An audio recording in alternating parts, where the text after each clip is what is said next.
Five Nights at Freddy's Secret of the Mimic is the latest installment to the Fnaf franchise, and thanks to the teaser trailer and demo that fans were able to enjoy and experience, we now know more about this game's story, characters, and gameplay. And it's this demo that is the key to helping us explain where the Mimic has been throughout the franchise. Because Secret of the Mimic takes place so early on in the franchise, that means that the Mimic had to have been somewhere in the background of every single Fnaf game, and I think I found the Mimic throughout different periods of the Fnaf franchise. So in this video, I'm going to go over how I solved where the Mimic was in the Fnaf franchise by finding him in the first 4 Fnaf games, Fnaf Sister Location, Fnaf Pizzeria Simulator, and finally Fnaf Ultimate Custom Night. So let's find the Mimic, who is also going to be known as Jackie. Now the whole idea behind this theory is the fact that because Fnaf's Secret of the Mimic will take place in the year 1979, as we learned from the teaser trailer, that means it's the earliest game in the timeline, with it taking place 4 years before Fnaf 4. And because it's the earliest game in the franchise, that means the Mimic has been around since the very beginning, which also means that we should be able to find the Mimic in different periods throughout the franchise. So let's go through every single Fnaf game released in order from the first Fnaf game all the way to Fnaf Ultimate Custom Night, but let's actually start with Fnaf 2. Now I'm sure you may be thinking, why didn't I start with the first Fnaf game? Well, that's because the Mimic simply isn't in that one at all, which is why I'm skipping the first game, but I'll mention it at the very end of the video and why he wasn't in the first game.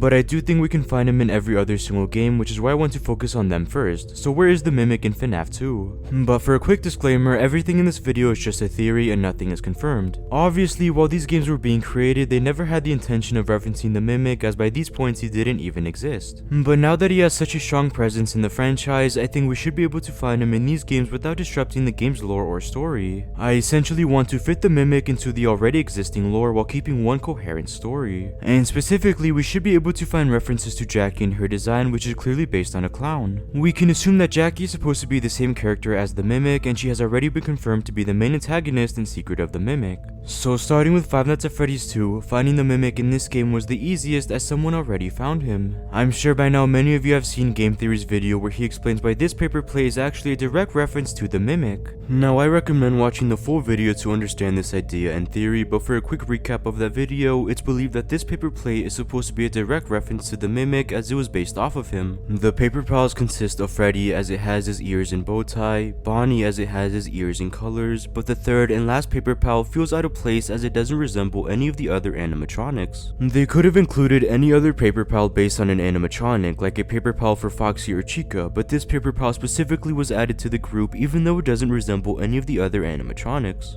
But again, what if it's supposed to resemble the Mimic and we just didn't know at the time until now? This also means that during this time period of Fazbear's Entertainment, the 3 main animatronics of the company consisted of Freddy, Bonnie, and of course the Mimic. In the video, they also point out how in Fnaf World, one of the paper pal's abilities is to mimic the opponent's last attack. So what if this ability is a direct callback to the Mimic and his ability to mimic others? It's also worth pointing out how this paper pal is the only one of the group that can randomly move and appear in your office, which just adds more importance to this specific paper pal. Now this is a great theory that connects Fnaf 2 to Fnaf Secret of the Mimic and Ruin, but now that we got our first official look at the Mimic's full design, this design just confirms the idea even further. When looking at the Mimic and the paper pal's design, they both share the same red arms, the 3 red buttons, the blue legs which would have represented the Mimic's legs, and of course they both share a red nose. And when looking at both of their designs, it's clear that they have a strong similarity and connection, and it feels like this was done on purpose. Overall, Fnaf 2 also has many hints and details related to a carnival like this carousel, and it's theorized that a carnival, and more specifically Fall Fest 1970, will have a large role in Secret of the Mimic.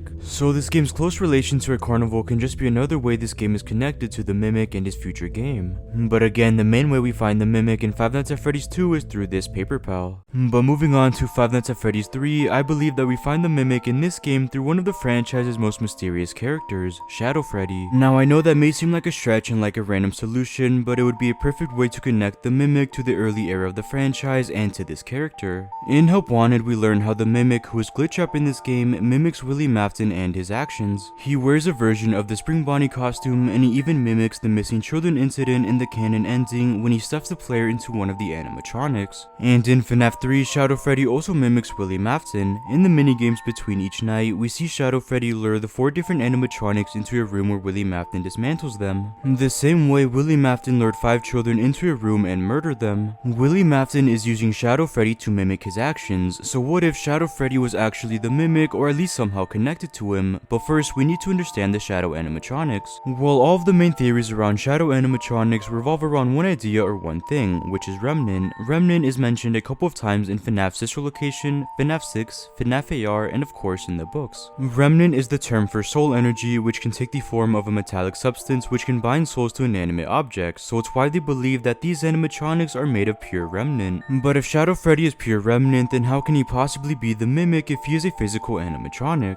Well, what if Shadow Freddy is also a physical animatronic and not made of pure Remnant? I've already made a video going over the Shadow animatronics, and in that video I came to the conclusion that Shadow Freddy is a real and physical animatronic. And that's why he looks like he's actually there in all of these games, and that's why in FNAF 3 he seems so real to the point where the other animatronics follow him. They're not seeing some Remnant illusion, but they're seeing a real animatronic leading them somewhere. But if he is real, then how did William Afton control an empty suit? Well, what if he didn't? What if it was the mimic under the Shadow Freddy costume? If the mimic were to lure the animatronics on its own, we can assume it wouldn't work since the animatronics respond to other animatronic suits. But if the mimic was wearing the Shadow Freddy suit, then they would follow him and they would respond to him, as he would no longer just be an endoskeleton. That's why Shadow Freddy and the mimic both mimic William Afton. They're not two separate characters that copy William Afton, but they're the same character that learned to mimic William. This also means that William had control over the mimic in this time period and that he made him wear the Shadow Freddy suit. Now, by no means is this theory perfect. It's actually the opposite, where there are a few loose ends to tie up. Like, how did the mimic end up in William Afton's control? Did William Afton create the mimic? Has the mimic always been Shadow Freddy throughout the franchise, or only in this one time period? Although I don't have an answer to these questions yet, I still think this is a good start to a theory that the mimic is Shadow Freddy. And if Shadow Freddy is a suit that the mimic can wear, then what if we also see Shadow Freddy in FNAF's Secret of the Mimic? We already know it was revealed that there are a lot of empty mascots and suits in the factory where this game will take place, so what if Shadow Freddy is one of these mascots that would confirm this theory? Again, nothing is confirmed and this is just a theory.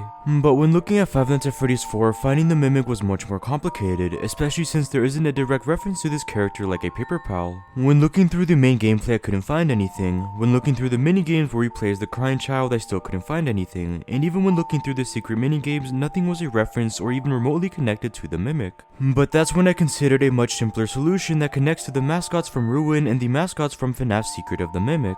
In the Secret of the Mimic demo, we learned that different animal mascots were found that were very similar to the mascot suits we see in the Mimic's room in Ruin and similar to the mascot suit he wears in the secret ending. But how do mascots from Ruin and Secret of the Mimic connect to Five Nights at Freddy's 4? Well, they're connected to the Springlock animatronics, and more specifically in FNAF 4, Fredbear and Spring Bonnie are where we find the Mimic. Now, although the mascots in the Springlock suits aren't exactly the same, I think that the mascots are a prototype or even an early version of the Springlocks. In the novels, we learn how the Mimic wore different mascots or costumes that had Springlocks, which is more proof that the mascots and Springlocks are somehow connected. And it's another way to connect the Mimic to the Springlock animatronics, which also connects him to Spring Bonnie and Fredbear. Now, I know this may seem like a stretch, but really this is the only way we can find the Mimic in FNAF 4. Like I mentioned in the beginning of the video, because Secret of the Mimic takes place in 1979, which takes place 4 years before FNAF 4, what we see in that game are prototypes and the earliest versions of any animatronics or machinery that we've seen later in the franchise. So the final versions of these animatronics and the ones that turned out successful are the ones we see in Five Nights at Freddy's 4, and again through Fredbear and Spring Bonnie.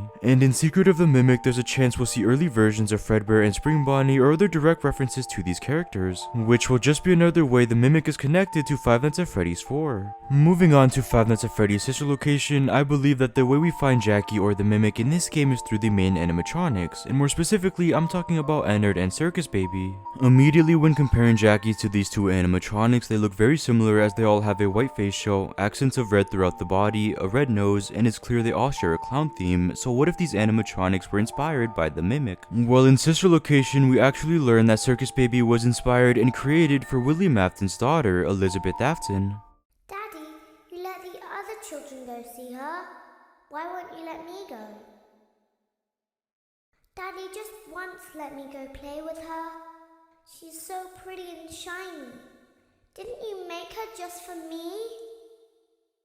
Also, when comparing specific details and features from Circus Baby's design to Jackie's design, they're just too different and unique to really say that Circus Baby is supposed to be Jackie. So because of this, I don't really think she was inspired by Jackie, but I do think Ennard was, and more specifically, this mask is supposed to be a direct reference to Jackie's design and face shell. In one of the main offices in Sister Location, we find this clown mask which Ennard later uses as his own face, but what if this clown mask was inspired and a reference to Jackie? When comparing both masks, there's an immediate correlation, and it's hard to deny how similar they really look. They both have the exact same white face shell, a red nose, and they share almost identical party hats. Now this mask isn't as detailed as Jackie's actual face shell, but I think that's for a very specific reason, and that's because this mask is supposed to be merchandise inspired from the original design. The same way the other animatronics have merchandise based on their mask where they aren't as similar or detailed. This mask is supposed to share a strong resemblance to Jackie where it's clear that they are the same, but they also aren't supposed to be identical. So again, what if this mask serves the same purpose as the paper pal from Fnaf 2? It's here to show how Jackie had such an influence on the rest of the animatronics and how she had such an influence on many other pizzerias and locations. Again, this Ennard mask is the same as any Freddy, Bonnie, or Foxy mask that we have seen throughout the franchise. This clown mask, just like these masks, is a piece of merchandise advertising these characters and animatronics. And again, this mask is specifically advertising Jackie. Also, the fact that this mask was used to create and finalize Ennard and its design just further adds importance to this mask, and it shows we should be paying close attention to it and where it came from. Moving on to FNAF 6 for Pizzeria Simulator, I think we can find Jackie in the form of random background animatronics and background drawings. Starting with the She's Found clown, it's our first direct reference to a clown in circus. It's an animatronic that can be bought in the catalog and added to the pizzeria. Now, although it is a clown, I don't think this is where we can find the Mimic. Comparing his design to the Mimic's design, they're just too different, and it feels like the Fountain Clown is supposed to have a broad design on purpose that isn't supposed to be connected to anything, which is why I think we instead find the Mimic in a drawing in the main office, this clown drawing. Now, this might just seem like a random poster in the office that wouldn't have a connection to the Mimic, but I think it's so much more than that. I think this is where we find the Mimic in FNAF 6. When comparing both their designs, there's obviously a strong similarity. They both have a red nose with a red smile, and they both have red hair, but by no means are they exactly the same. But what really caught my attention are the fact that they both have yellow eyes, a prominent feature on both of them, and this would just be another way of connecting them. But originally, when the clown poster was added to the FNAF 6 office, of course the intention wasn't to connect it to the Mimic, as he wasn't introduced until years later with the tales from the Pizzaplex novels. All this is a way to explain the Mimic's presence in the franchise without changing or adding any lore, and this drawing is a perfect way to do it. It was actually confirmed that this was a random poster added for just this office, meaning it doesn't intertwine with any lore or story from the games, so it could be used for any interpretation and purpose. So what if we use this poster as a way of showing the Mimic's influence into the pizzeria? This is a drawing that exists in the real world of FNAF, meaning it was drawn by some child or person. So what if this someone knew of the Mimic's existence and of its existence when its appearance resembled the clown, which inspired them to make this drawing, which was then later hung up in the office? If we do come to this conclusion, it wouldn't interfere with any lore from the franchise, and it's a perfect way to connect the Mimic to this game and to the greater FNAF timeline. So again, I believe that this drawing is of the Mimic from The Secret of the Mimic. But I'm sure that before I even came to this conclusion, many of you have already pointed out the fact that this drawing is actually supposed to be a reference to Circus Baby. In the alleyway of the lefty segment, we can find this poster with the same clown. We also see a ventriloquist, his puppet, and a bear. Now, this is clearly supposed to represent the Afton family. William Afton is the ventriloquist and the head of his family. The puppet is supposed to be Michael Afton as he copies William Afton's actions and even literally becomes the purple guy. The bear is supposed to represent the crying child as Fredbear was the animatronic that killed him. And Elizabeth Afton is supposed to be the clown as it resembles Circus Baby, who is also a clown, meaning the drawing in the office is supposed to be Circus Baby. Now, this is a strong argument that could easily be 100% the case, and the only way I can dismiss it is the fact that in this drawing the clown is alone. I think it makes the most sense that it only represents Circus Baby when she's with her family, when she's with her father, her brothers, so why would this drawing of just her represent Circus Baby? Again, it could easily represent Circus Baby, but this drawing would be much more impactful and interesting if it represented the Mimic, a new character that has supposedly been here since the very beginning. It would just explain a lot, and again, it gives this drawing so much purpose with it being a reference to the Mimic. So in Five Nights at Freddy's Pizzeria Simulator, this drawing of a clown is actually supposed to represent and be a hint to the Mimic.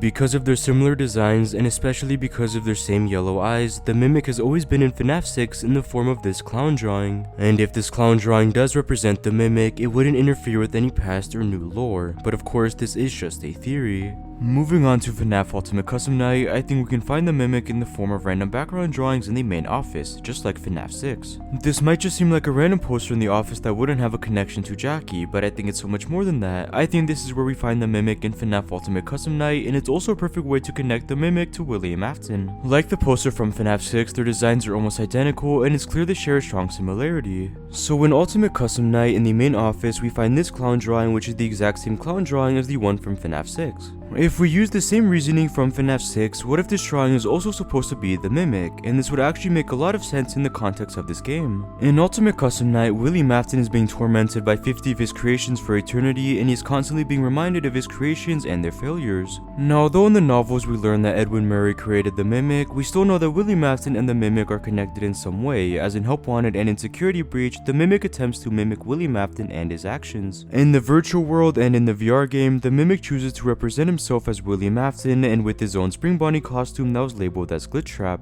He is obviously mimicking William Afton and even his design, which again directly connects them in some way. And because William and the Mimic are somehow connected, what if the Mimic's presence began to seep into William's purgatory, which is why we see this drawing. Not only is this drawing a reminder of Fazbear's Entertainment as the Mimic was created under this company, but it's also here to show William how the Mimic wants to become him. We also see the same Ennard mask from Sister Location that I also argued in another video was a reference to the Mimic, and the same reasoning can be used here. What if these two artifacts are supposed to be hinting at the Mimic in William's purgatory? Now I know this does seem far-stretched and a reach, but I think this is the best explanation and really the only way we could include the Mimic in Ultimate Custom Night without disturbing any existing lore. And because this game is heavily focused on William and his creations, it's hard to find a place for the Mimic, so instead of just saying he's not there, I think we can come to a reasonable conclusion that does make some sense. It can also be argued that because William Afton is being tortured by his creations, that this clown drawing would confirm that William had some part in the Mimic's creation. Like I mentioned, in the books we learn that Edwin Murray created the Mimic for his son, but it's not confirmed if the books are directly canon to the games and if the stories are exactly the same. So in the games, the creator of the Mimic could very easily be someone different, and again, what if it was William? And the way the franchise could explain how he was the creator since the very beginning is through small hints throughout different core games. By using existing content in the games that don't have any lore importance, they can squeeze the Mimic into the already established story while keeping one coherent and engaging story. So by using this clown drawing in William Afton's own purgatory, it would be a way to show William had a part with the Mimic's creation while using existing content. So in Fnaf Ultimate Custom Night, this drawing is the way we find the Mimic or Jackie in this game. It's a drawing in William Afton's purgatory, meaning it's a reminder of William Afton and his failed creations. And because his creations are torturing him, what if this drawing was also a way to torture him by reminding him he also had a part in the Mimic's creation that also ultimately failed? But finally, what about the first Five Nights at Freddy's game? Well, like I mentioned in the very beginning of the video, the Mimic simply isn't in this game. But what if story-wise that's for a very specific reason? When looking at the Fnaf 1 pizzeria, it was created on a much smaller budget to almost separate itself from the bad name of the company. By this point timeline-wise, there was the Bite of 83 and Bite of 87, not to mention the missing children incident that greatly affected the company. So again, the smaller location was created as almost a reset, which is why we don't see mentions to anything else from the franchise as well. It wanted to be separate, and this included being separate from Jackie. Jackie is a part of the earliest point of the company, so of course the smaller location wants to separate itself from this animatronic. And it would also explain why Jackie has no presence in this game. So again, the Mimic is not in Five Nights at Freddy's 1, which works perfectly with the story. But you may be thinking, will I discuss the newer games in this new era of the Fnaf franchise? Well, I will in this video, but it's going to be much quicker as finding the Mimic is much easier. In the novels, we learn that the original Mimic 1 program, which was used to create the Mimic, was used when creating the VR game, which then presumably caused the Mimic to return as Glitchtrap in the virtual world. Because this game was fed so much data from the company and pizzerias, the Mimic would learn of William Afton and his murders, which is why he would want to represent himself as William and with his own Spring Bonnie suit, Glitchtrap. So in order to find the Mimic in these newer Fnaf games, we just need to find Glitchtrap, which again is easy. In Fnaf Help Wanted, which is the game after Fnaf Ultimate Custom Night, Glitchtrap is the main antagonist as he is trying to be freed. In Fnaf AR and in the emos, we learn of a virus taking over systems and causing them to shut down, which we learn is Glitchtrap. In Fnaf Security Breach, we find Glitchtrap through Vanny as he took over her mind to help him come back into the physical world. In FNAF Ruin, we get the Mimic's first appearance in an actual game as he tricks Cassie to go down to the sinkhole to set him free. And finally, in FNAF Up Wanted 2, we see the Mimic again as Glitchtrap in the ending, as we see his hand peer out of a charging station before disappearing. So it's pretty clear where the Mimic is with this new era of the FNAF franchise. But finding him in the earlier games is much harder as he was never planned to be put into those games, so we have to find clues and Easter eggs that would explain the Mimic's presence without interrupting any story or lore. But with all that said, I hope you guys enjoyed this video where I go over the Mimic in the FNAF franchise and where he was in the background of each FNAF game. So what do you guys think? Where was the Mimic in the FNAF franchise? So make sure to like and subscribe for more content like this, and thank you guys so much for watching.